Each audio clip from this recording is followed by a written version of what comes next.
मध्य प्रदेश में चुनाव हैं और एक नाम काफ़ी चर्चे में बना रहता है और वो नाम है ज्योतिरादित्य सिंधिया का। 2001 में अपने पिता माधवराव सिंधिया के मौत के बाद कांग्रेस से अपनी राजनीति शुरू करने वाले ज्योतिरादित्य सिंधिया आज बीजेपी में हैं और केंद्रीय मंत्री भी हैं।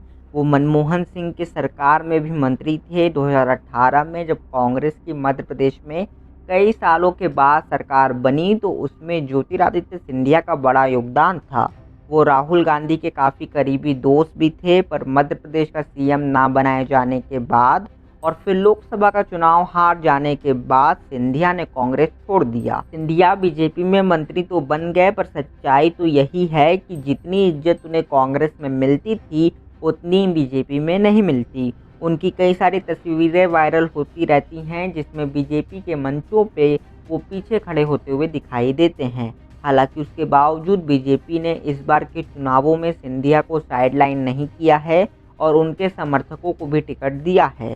हालांकि उम्मीद तो सिंधिया के भी चुनाव लड़ने की थी, पर शायद इस चुनाव को सिंधिया ने अपने लिए बहुत ज़रूरी बना लिया है। शायद इसलिए वो खुद ना लड़कर अपने लोगों को ये चुनाव युद्ध की तरह लड़ने के लिए बोल रहे हैं और जीत के लिए मंत्र भी बता रहे हैं।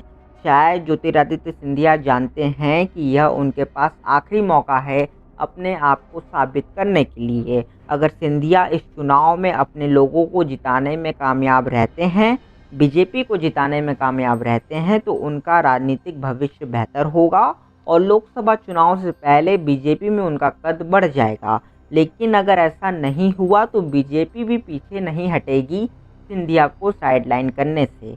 जब से ज्योतिरादित्य सिंधिया बीजेपी में शामिल हुए हैं, कभी ऐसा नहीं लगा कि उनको कांग्रेस से ज़्यादा सम्मान बीजेपी में मिल रहा है। वो मंत्री जरूर बन गए, पर अगर चुनाव नहीं जितवा पाए तो उनका मंत्री पद भी छीना जा सकता है।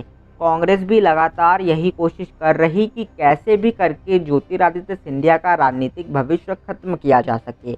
अब ऐसा होगा कि नहीं, ये तो चुनाव के नतीजे ही बताएंगे, पर बाद में तय है कि ज्योतिरादित्य सिंधिया के लिए ये चुनाव बहुत ज़रूरी है और अगर इसमें सिंधिया बीजेपी को जितवा नहीं पाते हैं या बीजेपी हारी, जो कि दिख भी रहा, तो महाराज ज्योतिरादित्य सिंधिया की राजनीतिक हाशिए पर चली जाएगी।